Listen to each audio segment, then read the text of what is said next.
Mureke tuganire kuri kino kibazo gikunda kuvuka muri famiye nyinshi, aho umwana ashaka kwiga biriya umubyeyi agashaka ko yiga ibindi. Urugero, umwana ashaka kwiga itangazamakuru, umubyeyi we ashaka ko umwana yiga ubucuruzi cyangwa akiga financial cyangwa akiga business. Ugasanga abantu babiri ntago bahuje icyo bashaka, nta vision bafite hagati aho ngaho. Kandi ushaka business ari we mubyeyi niwe uzishyura minerivare. Umwana uyumva mu itangazamakuru hariya nta akeneye minerivare kuri uriya, aho ngaho intambara ikarota. Ese igisubizo cyaba ikihe? Ese hano byagenda bite? Reka tugire icyo tubiganiraho, dutange inama niba hari umubyeyi ufite icyo kibazo, turebe uko byagenda. Mwongeye kwirirwa nshuti z'umuryango Itamutamu aho muherere hose, nizere yuko mumeze neza.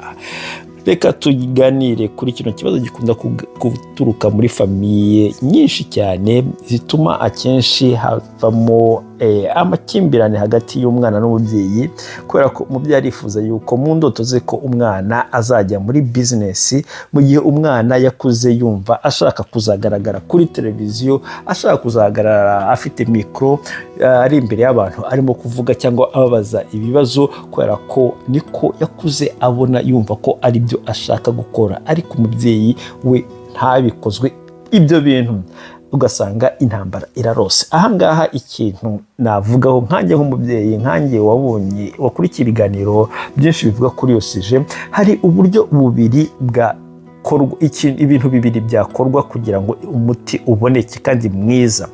Hari ikintu cya mbere tugomba kumenya, nuko uriya mwana ibintu ashaka by'itangazamakuru ibyinshi abiterwa n'amarangamutima, nuko abishaka, nuko abona abandi babikora. Kira ni kimwe, arimo arabona inshuti ye cyangwa umuntu uzi ahora akurikira akunda, yumva ko ibyo akora nawe yumva ko ari byo azakora. Turi mu isi yo gukopera, yes, tubyemeranye, kandi usanga niko bimeze. Uyu munsi icyo urimo gukora akenshi wasanga ari uko wagikoze kuko wabonye inshuti yawe igikora, kandi si cyo kano kanya wongeye ugasubiza imyaka inyuma, ugasubira mu busore, ushobora kuvuga ngo ya ntabwo ari kiriya nshaka, ahubwo dore ikindi nshaka ni iki ngiki.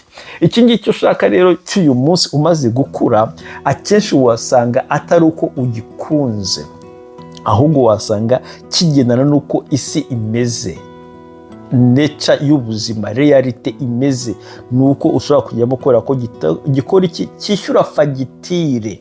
Yes, ushobora gusanga cyishyura fagitire mu buryo bworoshye kandi kidaguteza ibibazo, kiguha ya freedom dushaka, financial freedom, kwa kundi uvuga ngo njyewe nagikora nkaba nabona umwanya wo kujya gusura inshuti n'abavandimwe, nkaba nabona umwanya wo kujya mu bindi bihugu kuhatembera nkareba ibindi. Burya rero ngo ikiremwa muntu by nature, uko twavutse, uko ikiremwa muntu kimeze, ngo burya ni ikiremwa muntu gikunda freedom, kubaho muri make ntaho kibaza ngo ugiye he, uvuye he, ngo urataha ryari. Muri make kigakora icyo wumva gitekereza, gihora gushaka kuvumbura ibintu. Ikimenyimenyi ni iki? Uzareba umwana iyo akiri mutoya, umwana ukiri mutoya aba ashaka kujya ahantu hose, tugende yagiye, bamusiga mu rugo akaba yarize, musigire telefone umwana mutoya urebe. Mu gihe cy'ukwezi kuzima telefone araba azi kuyikoresha, kandi afite imyaka 5, azi ibintu byinshi cyane muri telefone. Icyo biba bishatse kuvuga ni iki? Nuko muri kamere yacu burya twaremwe mu bushakashatsi, mu kuvumbura, mu gushaka kumenya ibiri inyuma y'ibintu tubona imbere yacu. Inyuma yabyo hari iki? Yari amazi tubona arimo kuva amanuka ku rutare, akikubita ku rutare. Inyuma y'urutare hari iki? Hariya yitura hari ibiki? Nibazo ni ibiki?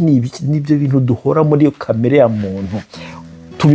Icyo kibazo tukibaza tukivuka, tukitangira kugira ubwenge, dukuze tukarira tunasaza twibaza ni ibiki, hariya hari ibiki, dushaka kujya dufite amatsiko yo kubimenya. Ibi byose rero usanga ari kamere yacu. usubiye inyuma rero, uriya mwana akenshi ushaka itangazamakuru akenshi ntabwo afite kubaransa kureba ingaruka zo kujya muri iriya tangazamakuru. Ntazi ese iriya tangazamakuru rizamwishyura fagitire y'ubuzima bwe, rizamwishyurira inzu atuyemo, rizamwishyurira abana minerivare, rizamugaburira. Ibyo bintu byose umwana ntabyo abaransa, we abamo kureba gusa ibyo arimo kureba, uburyo uriya muntu abaza ibibazo neza, akumva ko nawe azabaza ibibazo nka kuriya, uburyo yambaye, akumva ashaka kumera nk'uriya muntu. Ariko mu gihe umubyeyi we areba akavuga oya, uyu nguyu mwana wanjye ashaka ko yiga bizinesi, ahubwo azakoresha uriya munyamakuru, azamuha akazi, niya kampani uriya makuru arimo gukora nawe azaba ariyo akorera. Ndashaka ntange urugero nk'ibinyamakuru bikomeye cyane muri Amerika. Uzumva umugabo witwa Murdoch ni businessman, ni umusaza ukora business, ufite amafaranga menshi cyane, utunze ibinyamakuru. Uyu mugabo ukurikiye amateka ye wasanga atarigeze ahagarara n'imbere ya televiziyo ngo abe umutangazamakuru cyangwa afate mikoro ashaka amakuru. Oya, we yaguze ibinyamakuru abirimamo amafaranga, bariya bose abakoresha. Ntekereza ko ababyeyi benshi iyo bageze mu myaka nk'iyacu, nicyo tuba twifuriza abana bacu.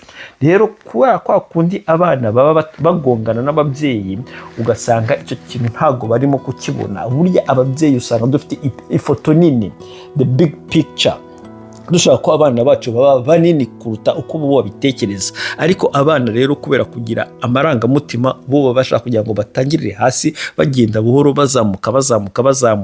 Ariko ababyeyi bacu tuba twifuza ko bakura vuba bagahita bagera hariya business, bagahita bayitangira bakagenda aho ngaho. Ni ikintu kiba gikomeye cyane. Dore umuti rero akenshi abantu babikoramo nk'uko bigaragara kuri umushakashatsi wo mu gihugu cya Indonesia, avuga ko ngo akenshi nk'umwana ushaka gushimisha ababyeyi, ushaka kuguma kuri discipline y'ababyeyi, n'ubu bwose ababyeyi barimo gushaka ko yiga ibintu we adashaka, biba byiza we mwana genda ukora ibyo ababyeyi bashaka, maze bya bindi wowe ushaka gukora bikoremo nka hobby.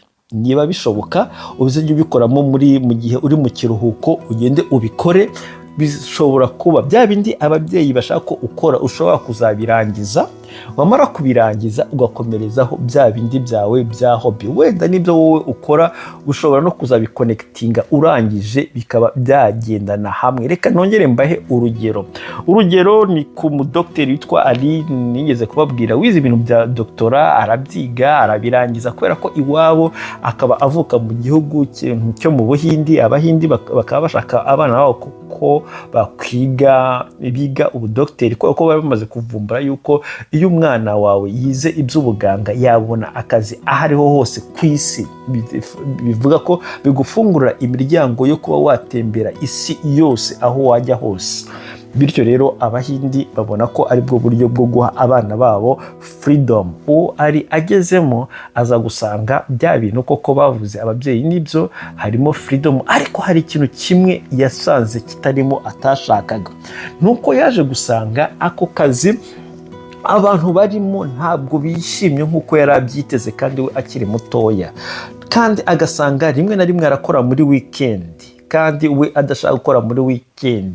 Rimwe na rimwe agasanga ararara amajoro, kandi we atabishaka. Byaje gutuma rero akora noneho ibyo we ashaka gukora. Nibwo yahinduye muri bya bindi ababyeyi bamutumye gukora, noneho abikoramo mu itangazamakuru, abikoramo YouTube channel, abikoramo muri make noneho kwigisha bya bindi ababyeyi bamusabye gukora, abikora mu bundi buryo bwe noneho we yabishaka kubikoramo. Kubera ko aravuga ngo nimbikora muri media, nkabishyira mu itangazamakuru, nkabishyira muri YouTube channel, nzaba mfitemo freedom yo kubikora igihe nshakiye, ariko noneho nkazakora bya bindi ababyeyi bakabimbonamo, kandi nanjye ndimo gukoramo ibyo nishakiye. Urumva ko aho hagati ni ukuvuga ngo ushimishije ababyeyi bawe, kandi nawe ukoze ibyawe uburyo wabishakaga. Muri make bikaba ari win-win. Ni ukuvuga ngo business ibaye deal hagati y'umubyeyi n'umwana buri wese kandi arishimye. Iki ni ikintu kimwe cy'ingenzi cyiza cyane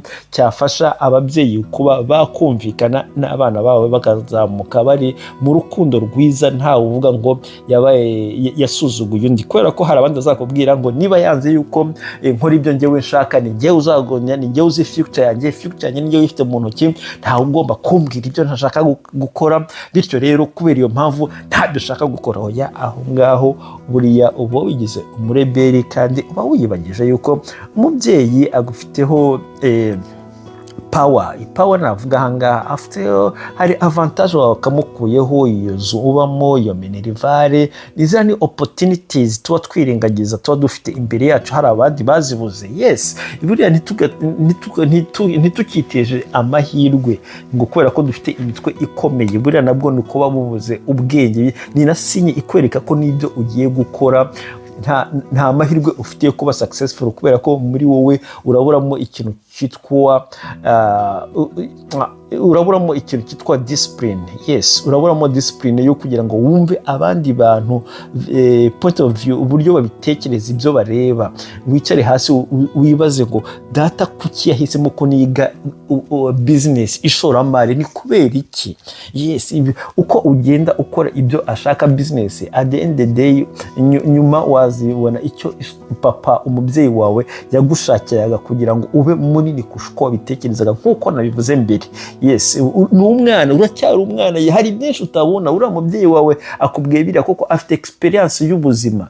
Yes, yego nawe ufite ubwenge, ariko hari n'ibindi bintu bizamo bifitemo na experience bitume unabyibazaho kuki data yahisemo business, wenda iwabo uretse no kuba yarayibonye amaze gukura akabona ko ariyo nzira yari guhitamo, ariyo nzira nziza itanga freedom, wenda iwabo mu mpano z'iwabo harimo business, yakoze ikosa wenda we mu mikurire we arabyirengagiza, aza kubona ko mu makosa yakoze nuko yirengagije impano y'iwabo, ari umuhamagaro iwabo bafite. Aravuga sogokuruza, naje kuvumbura ko sogokuruza yari umucuruzi ukomeye cyane, njyewe ndabinegrija, ngira umutwe ukomeye mbivamo, none reba ibyo nahisemo birimo birampa headache, birimo birantesha amahirwe, sinzashaka ko umwana wanjye azajya mu buzima bubi nk'ubu ndimo. Ushobora kuba ubona papa afite ubuzima, akazi, afite inzu, afite ibiki, ukagira ngo arishimye, ariko we yumvaga ari munini kuruta uko ubibona. Yes, burya hari ukuntu tubona abantu bishimye, ariko burya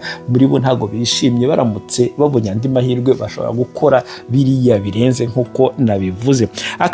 Ibi rero nibyo nashoboye kubategurira kuri uyu munsi, kugira ngo twiyungure, turebe uburyo twazajya tuganira n'abana bacu, kugira ngo tufashanye, kugira ngo tubagire banini bashoboka, kugira ngo barebe uburyo bazafitinga muri iyi si batarinze kubabara cyangwa barinde bicuza inzira bafashemo. Mukomeze mugire umunsi mwiza naho ubuta. God bless you all of you. Ciao.